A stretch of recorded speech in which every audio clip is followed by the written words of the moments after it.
네. 힘든 장입니다. 금요일입니다. 자, 그런 가운데 희망을 놓으면 안 됩니다. 이런 때일수록 또 여기서 미리 또 준비를 해야 다음 주에 또 긍정적인 내용으로 또 바뀌었을 때 또 바로 또 수익을 낼 수 있겠죠. 자, 오늘 이슈 플로우 들어가 보도록 하겠습니다. 두 분 인사드립니다. 김진환 전문가, 루크 투자연구소의 임순재 대표입니다. 어서 오십시오. 안녕하세요. 네. 힘을 내야 되는데 제가 이게 참 시장 보고 있으니까 힘이 좀 안 납니다. 오늘 두 분의 좀 전략이 또 그만큼 또 중요해지는데요. 세 가지 이슈 오늘도 공개해 보도록 하겠습니다. 자, 그중에 첫 번째 이슈가 바로 미국의 금리와 관련된 내용입니다. 뉴욕 연은 총재였었죠. 금리 인상도 가능하다 뭐 이런 얘기를 하고 있어가지고 아니 이게 무슨 소리인가 이런 생각을 하게 되는데 이것과 관련해서 의견 들어보겠습니다. 김진환 전문가님 한 줄 평이요? 네, 10년물 국채금리와 환율을 좀 주시하자라고 적었습니다. 네, 긴장 타야 되고요. 자, 그리고 대표님은요? 네, 저도 뭐 비슷합니다. 달러와 강세에 주의하자라고 했습니다. 네, 다 연결이 되어 있는 부분입니다. 우선 전문가님부터 들어보겠습니다. 네, 뭐 이게 들어오기 전에 뭐 속보를 보니까 이스라엘이 이제 이란을 공격한 걸로 보입니다. 뭐 완전히 엎친 데 덮친 격이라고 하나요? 안 싸울 줄 알았는데. 네, 지수가 좋지 않았는데 저번에도 뭐 저희 속된 말로 노빠꾸라고 저희 진짜 세 그러네요. 번이나 그렇게 얘기를 했었는데 맞아요. 정말로 뭐 이제는 갈 때까지 가자 뭐 이런 분위기 아닌가 싶습니다. 그래서 이런 이유가 뭐 이스라엘의 어떤 네타냐후 총리의 어떤 그 개인 재판권 네. 그 관련해서 비리 관련. 네, 예. 그래서 그 국내 어떤 재판 뭐 그런 이슈가 좀 아무래도 큰 것 같아요. 계속해서 뭐 자기의 어떤 내부의 어떤 불안을 외부로 돌려서 좀 이런 식으로 좀 무마하려는 그런 모습이 커 보인다고 말씀드렸는데 결국에 또 재차 공격을 했습니다. 네. 네, 그래서 간밤에는 또 뭐 저희 아시다시피 미국장도 많이 내렸습니다. 네, 미국장 같은 경우에는 특히 AI랑 반도체 섹터가 지속해서 끌어올려 줬는데 네네.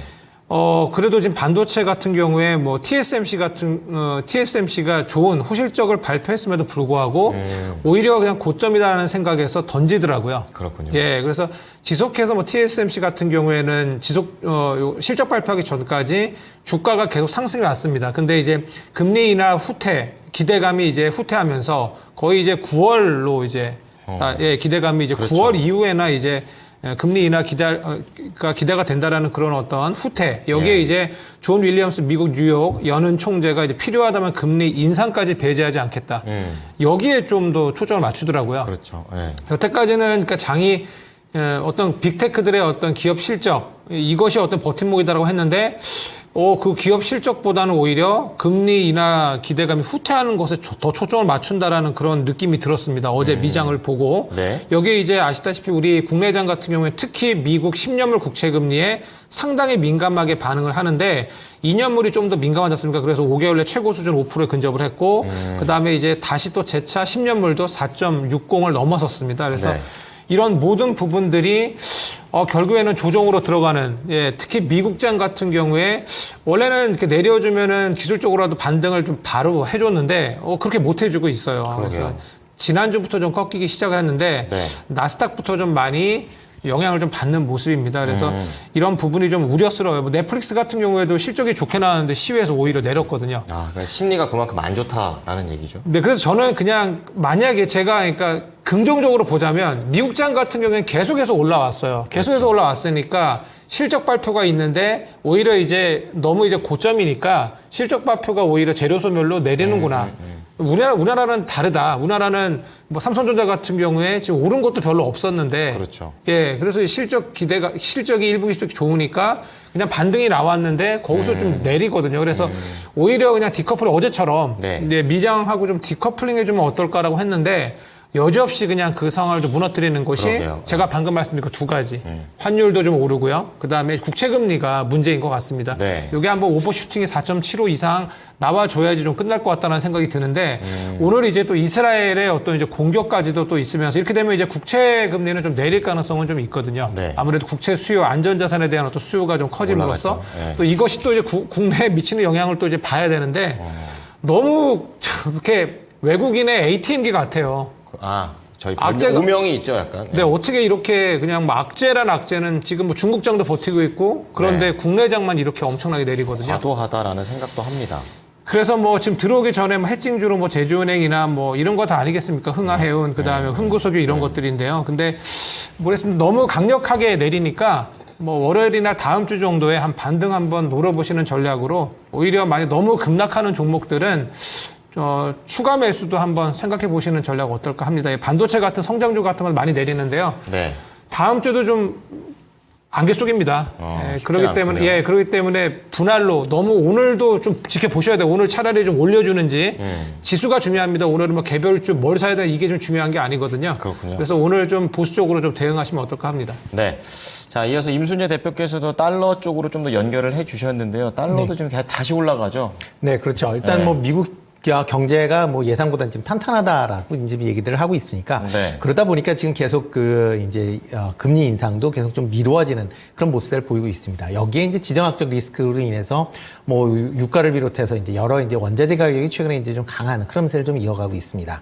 특히 이제 오늘 이제 속보로 지금 나오고 있지만 만약 그 상황이 이제 그렇게 되면 지금 뭐 요 원유 가격이 다시 이제 급등을 하면서 인플레이션에 대한 그런 우려를 재상승에 대한 우려를 다시 이제 붉게 만들 수밖에 없다라고 보시면 될 것 같고요. 그런 네. 부분에 대해서 좀 대비를 하셔야 되지 않을까라는 생각을 좀 개인적으로 해보고 있습니다. 특히 이제 이 현재 상황에서 이렇게 이제 미국 경제만 좋고 나머지 국가들은 상당히 경제가 이제 힘든 그런 상황이 된다라고 하게 되면 달러 강세는 지속될 수밖에 없다라고 보시면 될 것 같습니다. 그렇기 네. 때문에 뭐 어저께 한미일 재무부 장관이 뭐 공동 성명으로 해서 뭐 일단 뭐 원화나 엔화의 그런 절하가 너무 이제 급하다라는 그런 이제 발언을 했지만 그게 실장 내에서는 그렇게 크게 영향을 못 미치고 있다라고 보시면 될 것 같습니다. 그만큼 달러화 강세는 뭐 쉽게 꺾일 것 같지는 않아 보이고요. 과연 이런 달러화 강세가 계속 이어진다라고 하게 되면 외국인 투자자 입장에서 보면 국내 증시에 대한 메리트가 크게 떨어질 수밖에 없습니다. 그러니까 그렇죠. 최근에 그 흐름을 본다라고 하게 되면 달러화가 강세로 돌아선 이후에 외국인들이 계속 지금 지속적으로 매도를 했거든요.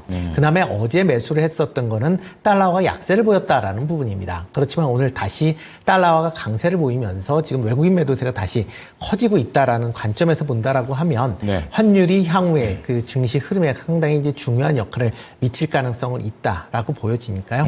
그런 부분에 대해서 좀 더 관심 있게 좀 보시면 좋을 것 같고요. 네. 그렇기 때문에 이런 달러화 강세에 대해서 그럼 과연 뭐 모든 산업이 다 나쁠 것이냐라고 하게 되면 또 그렇지는 않습니다. 그렇죠. 또 이게 또 산업마다 약간의 특징을 갖고 있기 때문에 네. 뭐 첫 번째로는 뭐 수출 비중이 높은 그런 이제 제조업 중심으로는 뭐 긍정적으로 볼 수도 있을 걸로 보여지고요.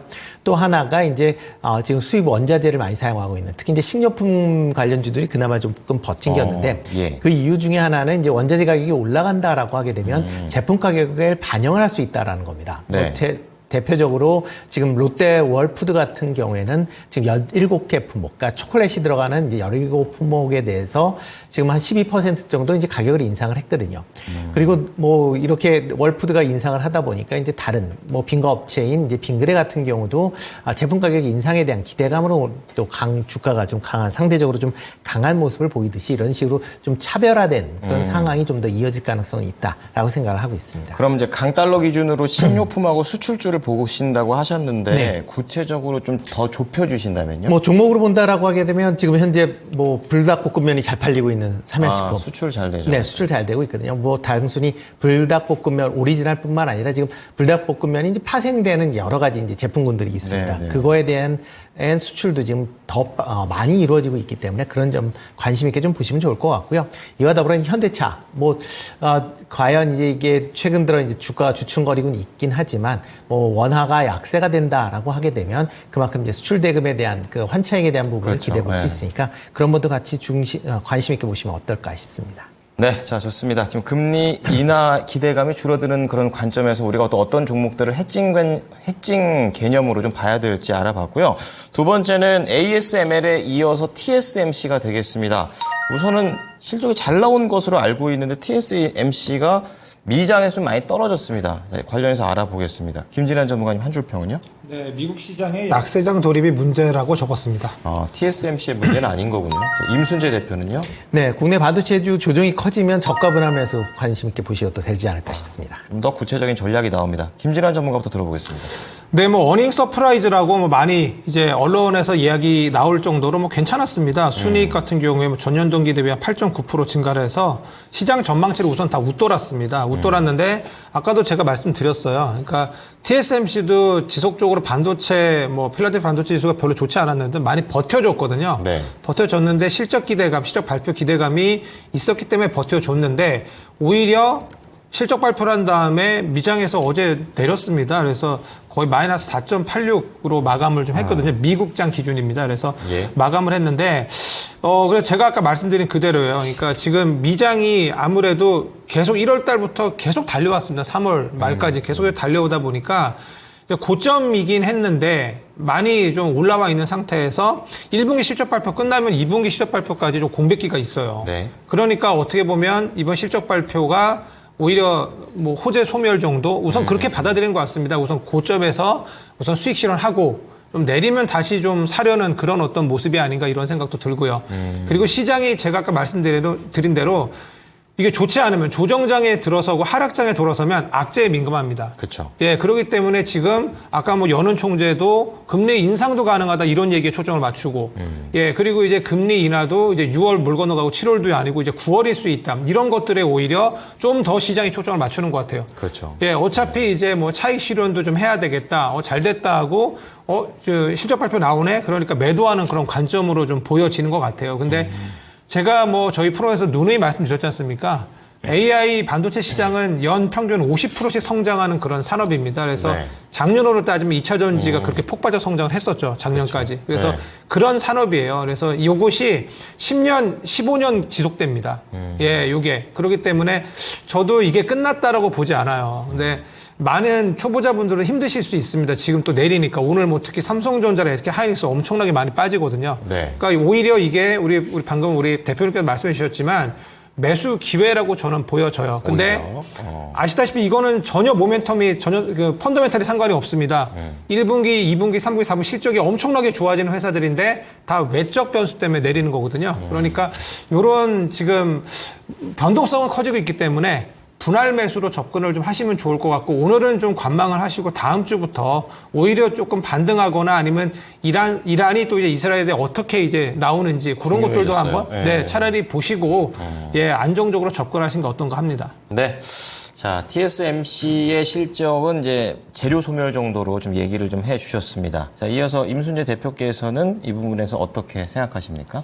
네, 뭐 TSMC가 실적이 잘 나오긴 했지만 이게 뭐 어닝 서프라이즈냐라고 보면 좀 퀘스천을 좀 개인적으로 좀 달고 있습니다. 이유는 물론 이제 지난 작년 1분기에 대비 이제 실적이 좋아진 건 맞습니다. 그렇지만 작년 4분기 대비해서는 매출이 5.3% 감소를 했고요. 순이익이 5.5%가 이제 하락을 했다라고 보시면 될 것 같습니다. 네. 물론 TSMC의 매출 구조를 보면 상반기에 부진하고 하반기에 이제 좋은 그런 모습을 보였기 때문에 뭐 1분기에 당연히 4분기보다 나빠질 것이다라고 예상들은 했지만 그래도 그 폭이 그래도 어느 정도는 지켜줄 거지 않을까라는 기대를 했었다라는 거 보시면 될 것 같고요.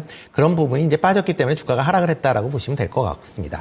이와 더불어 이제 세부적으로 본다라고 하게 되면 상대적으로 지금 뭐 AI가 관련 쪽이다라고 하게 되면 그 TSMC에서 이제 HPC 사업부라는 부분입니다. 이 부분에 대해서 매출을 보면 전기 대비해서 3%밖에 증가가 안 됐습니다. 그러니까 이게 뭐 AI 붐이다라고 하게 되면 많이 증가를 해야 되겠죠. 근데 실질적으로 보면 그렇게 증가 폭이 생각보다 그렇게 크지 않았다. 라는 거고요. 그리고 이제 스마트폰 부분이 특히 하락폭이 큽니다. 16% 정도 감소를 했는데요. 특히 이제 이 스마트폰 관련된 부분은 대부분이 애플향 AP를 만드는 데 이제 사용이 됩니다. 그러니까 애플의 실적이 부진해지면서 같이 TSMC도 이런 실적 측면에서 보면 부담감을 가질 수밖에 없었다라고 보시면 될 것 같고요. 네. 아마 애플이 실적이 좋아지지 않는다라고 하게 되면 TSMC 실적도 상대적으로는 그렇게 뭐 빠르게 개선되는 데는 조금 더 시간이 걸릴 가능성에 대한 부분도 같이 좀 생각을 해보셔야 될 걸로 보여집니다. 다만 이제 중장기적으로 보면 반도체 업황에 대한 개선 기대감은 여전히 남아 있다라고 보여지는데요. 대표적인 게 수출 데이터입니다. 국내에서 뭐 가장 중요한 게 이제 반도체 수출 데이터인데요. 뭐 4월 10일까지도 4월 달에 이제 반도체 수출이 전년 대비 45.6% 증가했습니다. 뭐 작년 11월 달 이후서부터 계속 지금 플러스 성장률을 기록을 할 만큼 반도체에 대한 수출이 꾸준히 증가하고 있다라고 보시면 될 것 같고요. 특히 이제 중국의 IT 업황 개선으로 인해서 중국향 그 수출 회복세가 좀 빠르게 나타나고 있는 그런 상황입니다. 특히 올해 내에 이제 대중국 반도체 수출이 1분기에는 44%, 1월에는 44%, 2월에는 38%, 3월에는 29%씩 이제 성장세가 이제 계속 이어지고 있다라는 거 보시면 되니까요. 그만큼 이제 기존의 HBM3뿐만 아니라 DDR4나 낸드 플래시의 수요도 계속 확대가 되고 있는 그런 상황이고요. 또 이에 따라서 가격도 상승하고 있다라고 보시면 될 것 같습니다. 네. 뭐 그렇기 때문에 삼성전자 입장에서도 1분기 실적이 이제 반도체 업황의 턴어라운드가 되고 있다라는 걸 이제 확인시켜줬다라고 보시면 될 것 같습니다. 네. 그렇기 때문에 뭐 일단 지금 뭐 조정을 크게 받고는 있지만 일단 조정이 커진다라고 생각을 하면 아마 저점 분할 매수 관점으로 접근을 해보셔도 나쁘지 않을 것이다라고 생각을 하고 있고요. 특히 이제 올해 내에 이제 반도체 가격, 특히 이제 메모리 반도체 가격은 계속 우상향을 보일 가능성은 있다라고 보여지고요. 그리고 또 반도체 수요가 어느 정도 회복이 되면서 생산량도 다시 감산됐던 부분이 일정 부분 회복될 가능성은 충분히 있습니다. 이렇게 된다라고 하게 되면 전공정 관련 업체들은 뭐 실적 개선세가 뚜렷이 나타날 가능성은 있으니까 그런 관점에서 뭐 주목해서 보셔도 되지 않을까 싶습니다. 네, 대표님 역시 반도체에 대한 큰 그림은 여전히 견조하다 이렇게 얘기해 주시면서 장비 쪽 보자고 하셨는데 그럼 어떤 장비가 가장 긍정적일까요? 대표적으로 뭐 이오테크닉스 같은 경우 그 여전히 관심 있게 좀 보시면 좋을 것 같고요. 네. 하나 머티리얼즈나 뭐 동진 세미캔 같이 이렇게 전공제 관련된 이 기업들은 전부 다 관심을 좀 가지실 필요가 있지 않을까 싶습니다. 네, 전공정 장비 잘 보겠습니다. 자, 마지막 이슈 보겠습니다. 방산과 관련된 내용인데요. 폴란드에서 한국을 방문할 예정이라고 합니다. 이거 어떻게 봐야 될지 알아보겠습니다. 김진환 전문가님 한 줄 평이요? 네, 기대감은 크다라고 말씀드립니다. 네, 임순재 대표님이요. 네, 글로벌 국방비 증액 러시다라고 말씀드리겠습니다. 좋습니다. 자, 어쨌든 좀 아이러니한 겁니다. 방산이 가는 이유는 참 그렇죠. 김진환 전문가부터 들어보겠습니다. 네, 이제 폴란드 이제 2차 계약 이제 협의를 진행 중인 국내 방산업체가 하나에어로스페이스, 현대 로템이거든요. 두 개죠. 예, 그래서 다음 주에 폴란드 국방부 차관이 이제 방한을 합니다. 그래서 네. 이제 30조 원 규모 최대 폴란드 방산 수출 2차 계약 이제 이슈가 좀 있어요. 그래서 아무래도 현대로템 그리고 전차 관련해서 그거 관련해서 이제 현대로템에 납품하는 코츠 테크놀로지 정도 이 종목들이 강한 어떤 수혜를 볼 수 있어 보이거든요. 네. 근데 오늘도 뭐 지금 중동의 어떤 리스크가 불거지면서 하나 에어로스페이스나 뭐 LIG 넥스원 등 여러 지금 방산업체들 그다음에 소형 종목들도 지금 많이 상승을 좀 하고 있어요. 예. 근데 이번 이제 2월 달에 수은법이 개정안이 통과됐지 않습니까? 근데 이것이 이제 15조에서 25조 원으로 이제 늘어나게 되는데 이게 이제 집행이 되느냐 안 되느냐 빠르게 이번 지금 집행이 됐나요? 지금 아직은 자본금이 투입되지 않아서 예, 지금 금융 지원에서 진척이 살짝 없는 상태예요. 지금. 변수네요, 그럼. 네, 변수입니다. 그 부분이 변수인데 뭐 국익에 도움이 되기 때문에 하지 않을까 예, 싶긴 빨리 한데. 좀 예. 자본금이 투입돼서 15조에서 25조로 늘려야 되는데요. 이 부분만 해결이 되면은 2차 상승 가능하다고 보여지고요. 그리고 네. 지정학적 리스크가 올해 계속해서 이렇게 불거질 겁니다. 선거일 수도 있기 때문에 그렇군요. 방산주에 대한 지속적인 어떤 관심 어떨까 합니다. 자, 그럼 종목은 앞서 말씀해 주신 두 종목 보면 되겠습니까? 네, 그건 다 좋습니다. 원래 뭐 한화에어로스페이스도 괜찮고요. LIG 넥스원도 중장기적으로 괜찮아 보이고 예. 이번 폴란드 건 계약 관련해서는 현대로템과 코치 테크놀로지 정도 보시면 될 것 같습니다. 네, 좋습니다. 자, 이번 대표님께서는 어떻게 체크하십니까? 네, 뭐 폴란드발 2차 수주에 대한 부분 뭐 당연히 이제 관심 있게 좀 보셔야 되고요. 또 하나가 이제 트럼프 전 대통령이 지금 뭐 공화당의 이제 유력한 이제 대선 후보로 이제 나서면서 네. 지금 해외 정상들을 계속 만나고 있습니다. 뭐 그 중에 뭐 전일 같은 경우는 폴란드 대통령을 이제 비공개로 이제 면담을 했다라고 지금 얘기를 하고 있는데요. 그랬군요. 뭐 일단 우크라이나 지원이 확대에 대한 부분을 이제 계속 얘기를 했다라는 부분이 있고요. 또 하나가 이제 전 대통령이 계속 이제 유럽 내에 국방비 증액을 계속 요구하고 있는 그런 상황입니다. 뭐 이런 압박이 있다라고 하게 되면 뭐 단순하게 뭐 폴란드뿐만 아니라 동유럽 아니면 뭐 유럽 전체적으로 국방비가 지금보다 확실히 증액될 가능성은 있고요. 여기에 이제 또 중동 관련된 중동 발제로 인해서 또 이에 관련된 또 이제 기업들의 그런 방산에 대한 그런 수요도 증가할 수밖에 없다라고 보시면 될 것 같습니다. 그렇기 때문에 단순히 뭐 이게 폴란드뿐만 아니라 글로벌 전체적으로 국방비가 상당 부분 증액될 가능성은 있고요. 뭐 이렇게 증액된다라고 하게 되면 뭐 상대적으로 국내 그 업체들이 이제 가성비가 좋은 그런 이제 무기들을 생산하고 있는 상황이기 때문에 네. 그런 관점에서 좀 주목해서 보실 필요가 있지 않을까라는 생각을 해보고 있습니다. 네. 그러니까 국방 계약과 관련해서는 제가 알기로는 이게 새로운 계약이 아니라 수출 2차 이행 계약이거든요. 네, 그렇죠. 그러니까 이게 새로운 계약이 아니니까 돈이 더 안 들어오는 거 아닌가. 이 과정 사이클을 몰라서 네. 어느 정도의 호재인지 잘 모르겠어요. 아, 그러니까 이게 계약을 하면 저희가 이제 보통 얘기를 하면 이제 계약을 했다라고 하게 되면 그러니까 한 번 하고 끝나는 게 아닌 네, 거잖아요. 아니죠. 이게 계약 말고 실질적으로 돈이 왔다 갔다 그래야 되는 거죠. 아, 그렇군요. 그러니까 지금 1차 계약분에 대해서는 어느 정도 계약금이 왔고 그리고 이제 그거에 따라서 지금 중도금이 계속 이제 들어오고 있는 상황이다라고 보시면 될 것 같고요. 아, 그렇군요. 2차 계약분은 일단 추가적으로 할 것이다라고 이제 구두상으로 했다라고 보시면 될 것 같습니다. 그러니까 MOU 개념으로 이제 생각을 하시면 되고 네. 이 MOU 상에서 그러면 이제 최종적으로 그러면 이제 우리가 얼마만큼 더 필요해서 하겠다. 라는 걸 확정하는 확정 계약이 필요하다라는 겁니다. 진척시키는 게 포인트가 네, 되는 그렇죠. 거군요. 그렇게 네. 되면 확정 계약이 되면 그에 따른 계약금이 이제 들어오면서 네. 본격적으로 이제 이행 여부가 이제 결정이 되는 건데 예. 지금 같이 이제 MOU 단에서 이제 그러니까 체결이 된 거는 언제든지 양국이 뭐 서로의 이해관계 때문에 틀어질 수가 있습니다. 아, 그럴 가능성이 네, 있군요. 그렇기 때문에 지금 수문법 개정에 대한 부분도 계속 좀 민감하게 반응을 하는 이유도 이해가 되네요. 이런 수출 금융을 그러니까 수출을 확정 짓기 위한 그런 이제 방안이다라고 보시면 될 것 같습니다. 네. 설명 드리니까 이해가 되고요. 그럼 관심주 듣고서 마무리 짓겠습니다. 네, 뭐 관심주는 뭐 저도 비슷합니다. 뭐 지금 뭐 K2 전차와 관련된 뭐 현대 로템이나 아니면 K9 자주포와 관련된 이제 하나 에어로스페이스 여전히 관심 있게 보시면 좋을 것 같고요. 이와 더불어 이제 하나 시스템까지 같이 좀 보시면 어떨까 싶습니다. 네. 자, 오늘 관련된 종목들 잘 보도록 하겠습니다. 오늘 말씀 감사합니다. 감사합니다. 네, 지금까지 이슈 플로우였습니다.